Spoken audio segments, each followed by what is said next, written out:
कोलकाता में प्रशिक्षु डॉक्टर के साथ हुई घटना को लेकर आगरा के डॉक्टरों सड़कों पर। वहीं आगरा में रेजिडेंट डॉक्टरों के साथ आईएमए भी हुआ शामिल।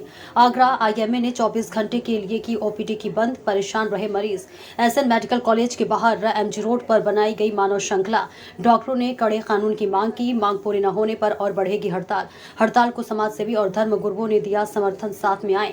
कोलकाता में प्रशिक्षु डॉक्टर के साथ हुई घटना के विरोध में आगरा डॉक्टरों ने सड़क पर विरोध प्रदर्शन किया।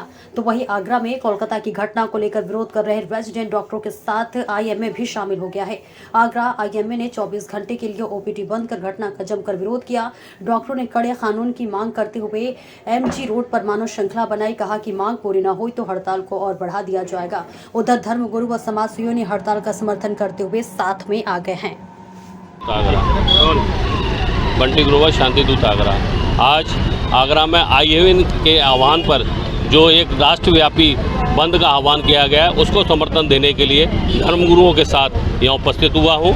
जिस तरह से डॉक्टर्स, जो कि भगवान का रूप जाना जाता है, और बंगाल में जिस तरह से उसके साथ डॉक्टर के साथ रेप कर और जिस तरह से उसकी कायराना हत्या की गई और सरकार वहाँ की इसे बचाने का प्रयास कर रही है, उसको नहीं है हत्यारों को शीघ्र से शीघ्र गिरफ्तार करके उन्हें कठोर से कठोर सजा दी जाए, जिससे कि आगे से कोई दुस्साहस नहीं कर। मेरा नाम अंशिका चावला है और मैं एसएन मेडिकल कॉलेज में इंटर्न की तरह कार्यरत हूँ।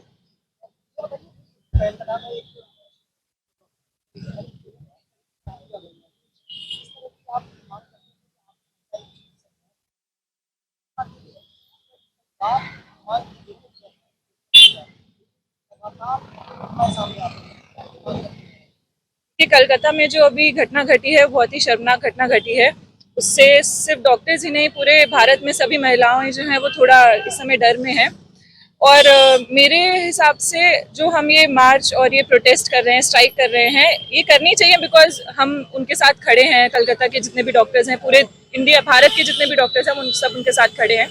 लेकिन मुझे इस चीज़ को सोच के बहुत बुरा लगता है कि ये जो हमारी सुरक्षा है और हमारे साथ कुछ गलत होता है, उसके लिए जो हमें न्याय मिलना चाहिए, ये हमारा अधिकार है। हमें इसको मांगने के लिए यहाँ पे ऐसे सड़कों पे उतरना पड़ रहा है, ये बहुत ही शर्मनाक है।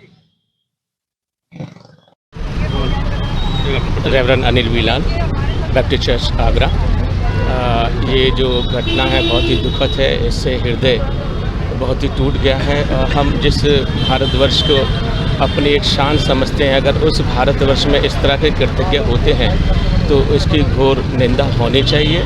इस अपराध को रोकने के लिए मैं शासन प्रशासन से मांग करूंगा कि मेहरबानी से ऐसे कृत्य की पुनरावृत्ति ना हो। इस पर अंकुश लगाने के लिए ऐसा कठोर कानून की व्यवस्था की जाए जिससे कि ये अपराध रुक सकें। थैंक यू, धन्यवाद।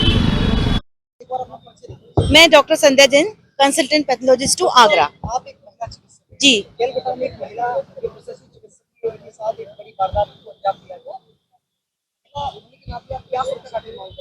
महिला होने की महिला हूँ, इसीलिए मैं यहाँ पर सम्मिलित हुई हूँ, क्योंकि कहते हैं कि नारी प्रधान देश है, नारी सुरक्षित है। नारी को पढ़ाओगे तो एक समाज विकसित होगा। ये कैसा समाज है कि यहाँ नारी पढ़ रही है, नारी अपने वर्क प्लेस पे काम कर रही है और उसका रेप किया जा रहा है, वो भी गैंग रेप, और तो भी सरकार वहाँ की इतनी इन्वॉल्व है कि उस पर कोई एक्शन नहीं ले रही है। ऐसे कैसे 78वां स्वतंत्रता दिवस मना रहे हैं हम, लेकिन नारी आज भी सुरक्षित नहीं है। हम कहते हैं कि वो छोटी जीन्स पहनती है, छोटी स्कर्ट पहनती है, इसलिए सुरक्षित नहीं है, इसलिए रेप होते हैं। यहाँ तो वो अपने वर्क प्लेस पे काम कर रही है, रात को आराम कर रही है, उसमें भी वो सुरक्षित नहीं है। मेरा एजुकेशन ये है कि नारी को सुरक्षा दी जाए। क्यों नहीं देंगे तो ये समाज एक दिन नष्ट हो जाएगा, कुछ नहीं हो सकता इस समाज का।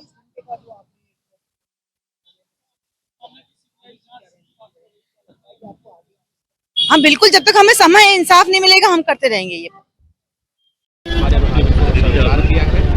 मैं श्री महंत योगेश्वरी मनकामेश्वर मठ मंदिर आगरा से यहाँ इमरजेंसी के सामने हम लोग खड़े हैं। हम सभी धर्मों के लोग यहाँ पर प्रतिनिधित्व के तौर पर हम लोग यहाँ खड़े हैं, और हम लोगों का उद्देश्य है कि जो कृत्य, जो कार्य यहाँ पर हम उस प्रदेश में किया गया, जिस लोगों को, जिस समाज को लोगों की जान बचाने के लिए समझा जाता है, वह उनके साथ में ऐसा खिलवाड़, क्षमा कीजिए, ये क्षम्य नहीं है। और इसका जब तक खुलेआम, सरेआम और सरेआम जब तक इसका दंड नहीं होगा, बंद कमरों में बिठा करके आप फांसी दे दें, नहीं, तब तक लोगों में, समाज में भय नहीं जाएगा। अगर न्याय प्रणाली के प्रति कहीं ना कहीं लोगों में ये धारणा हो गई है कुछ नहीं होगा, तो अगर चाहते हैं कि आगे ये ना हो तो ऐसे व्यक्तित्वों को, ऐसे लोगों को पकड़ करके उनको खुलेआम सरेआम फांसी या मौत का जो है उन्हें दंड मिलना चाहिए। और जब तक सरेआम नहीं मिलेगा, खुलेआम नहीं मिलेगा, तब तक क्षमा कीजिए, हम लोग ऐसे ही प्रदर्शन करते रहेंगे और ऐसे ही होता रहेगा।